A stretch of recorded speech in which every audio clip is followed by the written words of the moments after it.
Hey guys, welcome back to another video. I apologize for the long hiatus. I have been working, however, on a new system with Phil from Airborne Arms to bring the 34 grain pellet and 25 caliber up to speed in the R3 and R3M. So a little bit of background and some history. The 25 grain pellet has been the gold standard in 25 caliber guns for a long time. JSB brought that pellet to market, and most manufacturers, or several manufacturers, introduced guns that could shoot them relatively well, the Edgun being one of the best. It shoots that, if you own an Edgun Matador, you understand how well it shoots the 25 grain pellet. As soon as the 34 grain pellet came out a couple years ago, the question has always been, well, how do I get this 34 grain pellet to shoot well in the gun? And the answer has always been, you can't. And it's not because of the barrel, but it's because of the system itself. When Ed designed this gun, he obviously designed it with the 25 grain pellet in mind. And so the entire system itself was never designed to really bring what you need is about 65 to 68 foot-pounds to really make the 34 grain pellet sing. So Phil and I had this discussion, and it's been something that Airborne Arms has wanted to do for a long time. And we decided to try it with the Huma air regulator. And when I take this gun apart, you'll understand why the Huma air regulator works well in this system. But before we do that, let's go ahead and look at the difference between the 34 grain and 25 grain, and I'll explain to you why you may want to shoot this pellet at long range. So let's go ahead at this point and take a look at it.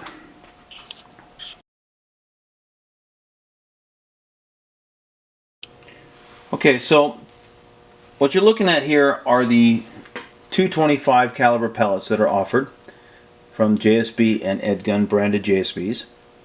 The one on the left is the 25 grain pellet, and the one on the right is the 34 grain pellet.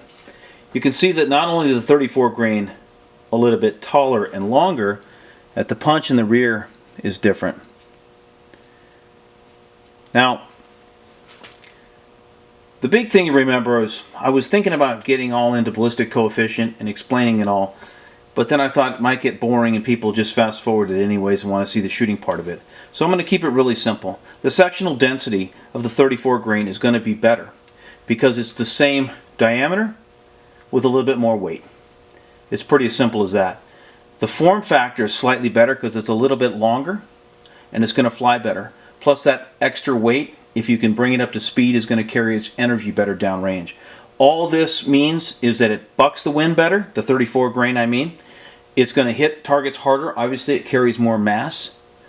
And it's going to drop a little bit less because of its inertia. It's going to keep going. Its ballistic coefficient is going to be slightly higher than the 25 grain pellet. The holy grail has been to be able to push these things at 900 to 950 feet per second and be able to get almost 30 caliber performance out of a 25 caliber gun. And with this new system, we've been able to achieve that. So let's go ahead and take a look at the gun, the system, and explain to you how to modify your existing gun, or you can order a new gun with the new system in it. Okay, so before I show you the new system, I wanted to address a frequently asked question I get, and that is, what kind of wrenches do I use to take apart the Matador? I most often use Hoodie brand hex wrenches. The Hoodie brand are originally designed for RC cars. They're CNC'd and made of special tool steel, made in Europe.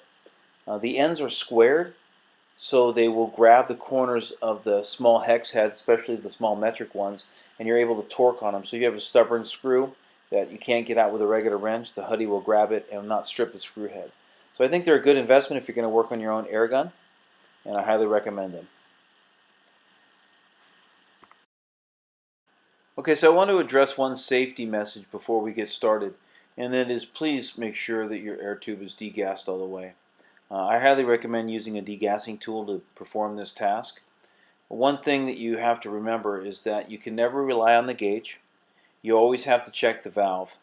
And when you start to pull the screws apart, if you have any resistance at all on the screw heads, then you still have air in the tube. As you can see here, as I start to take apart this hex head, that there's almost no resistance. I'm just literally using my fingertips to remove the screw. You will feel some resistance, and if you do feel the resistance there, you need to go back and recheck the valve. You'll most noticeably feel it on the last screw. As you lift the head out of the air tube and the threads are exposed, you'll feel the regulator body start pushing on the screw. If you feel that, stop immediately and take your degassing tool and open the valve up again, just to make sure all the air is out. It only takes a little bit of air to send the entire regulator, plenum, and valve body along with your degassing tool flying, and it can be extremely dangerous.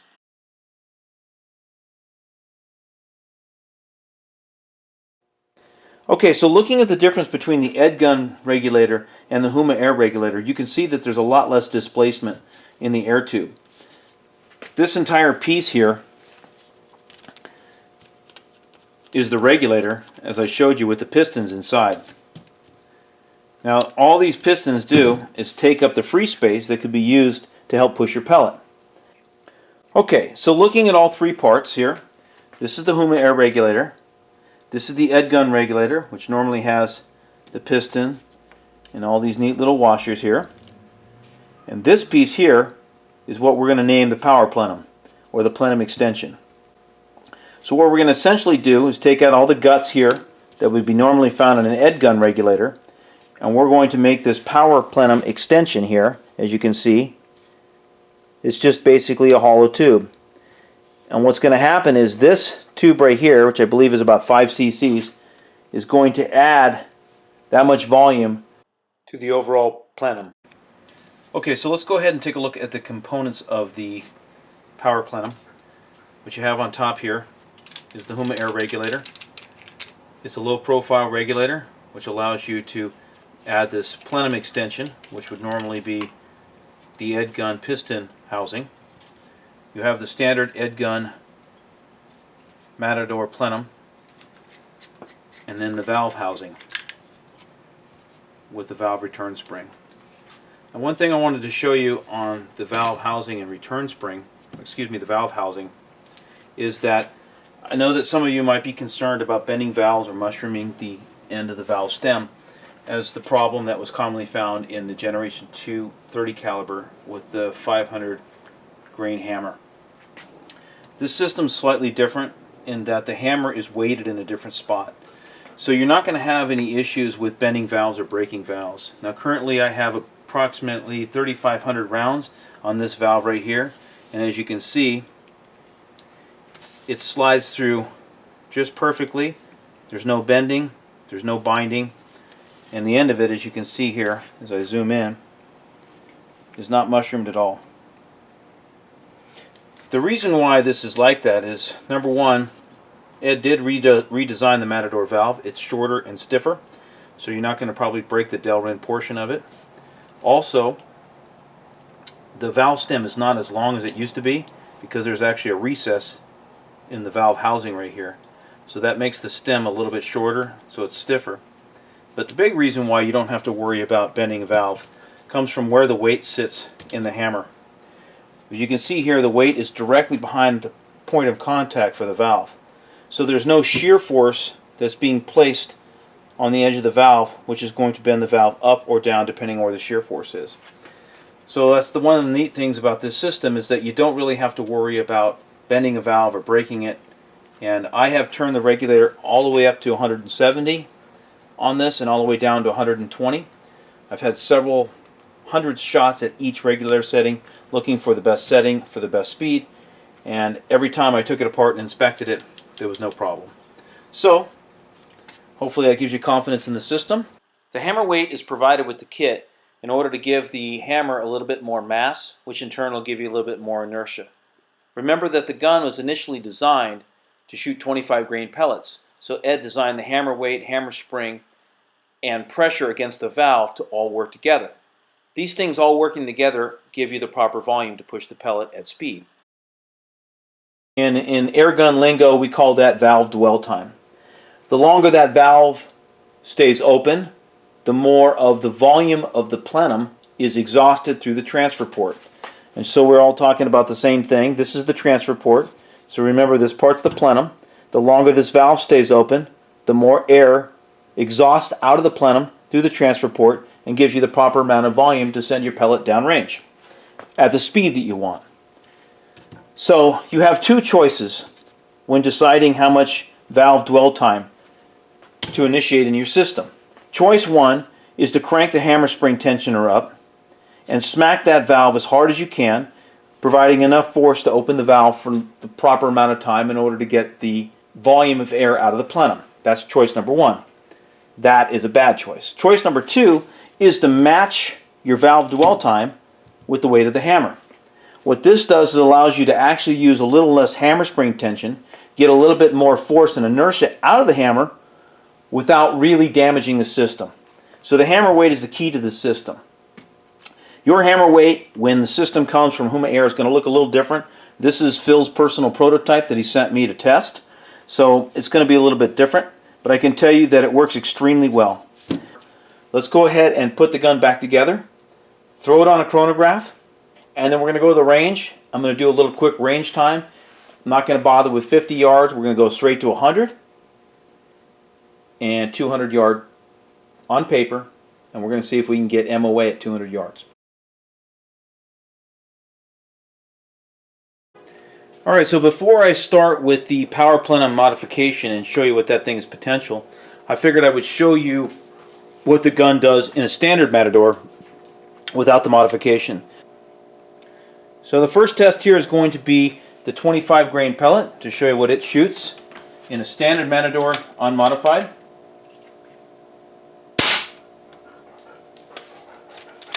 This is what the standard Matador shoots with the 34 grain heavy.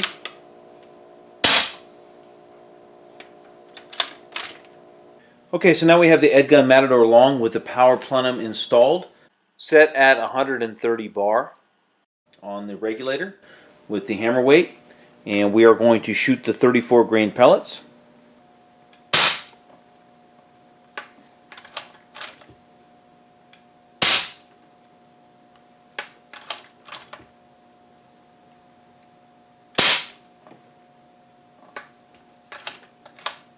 Okay, so we saw the gun set at 130 bar, which hit right around 890 to 896 feet per second. And so now I'm going to show you what the gun will do at 140 bar.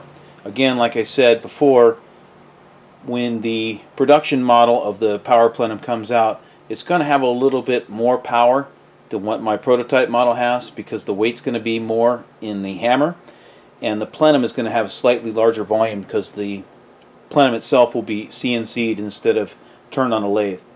So you can most likely reduce 5 bar from what you're seeing in this test. So this is 140 bar. On your gun in the production model, you're going to be looking at probably 135 bar in the regulator. So let's go ahead and see what it can do here.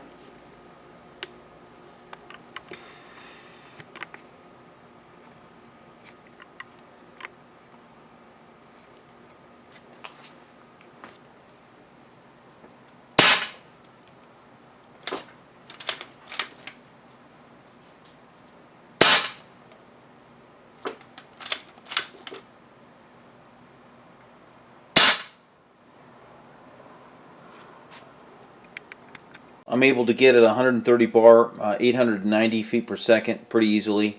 If you turn it up to 135 bar, it's well over 900 feet per second. At 140 bar, I was able to get 950, 960 feet per second out of this system. For my personal gun, 890 to 900 feet per second is what seemed to shoot the best. So that's where I ended up leaving it, which was right at 130 bar for my gun.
Okay, so now we're going to take a look at the 200-yard group that you saw on film.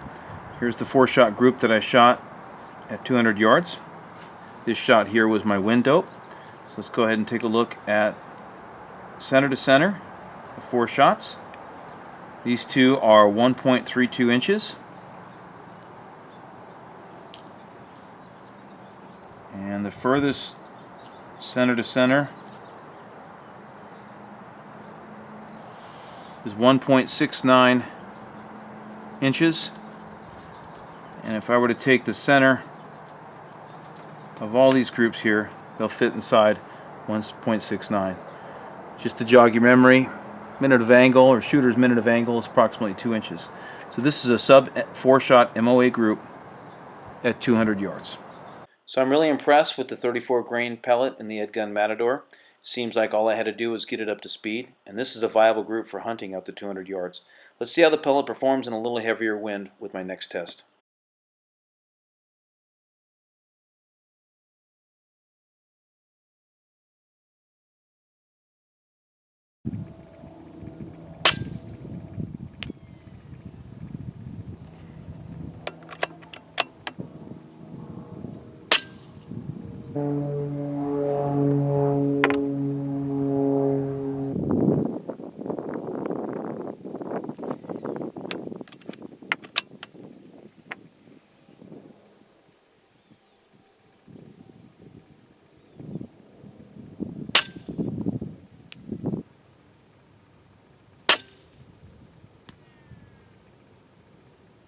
Just to give you a point of reference of the size of this group, that square in the middle is a 3.6 by 3.6 inch square.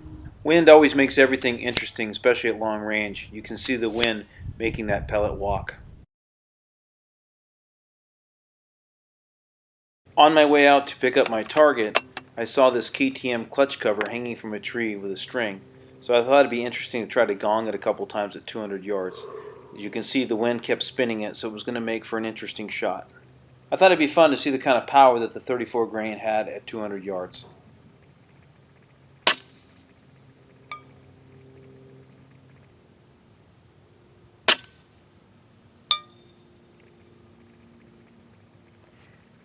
I'd like to take this opportunity to thank Phil from Airborne Arms of New Zealand for all his knowledge, support, and machining ability to help make this project a reality. Thanks again, Phil, and I hope you guys enjoy the new system. Okay, so I'm going to go ahead and do my shot string, and if you hear whining in the background or a little crying, it's her fault. She's a hunting dog, and she doesn't understand that when I shoot, it's not always resulting in something for her to go fetch. So if you hear some background noise, you can blame her.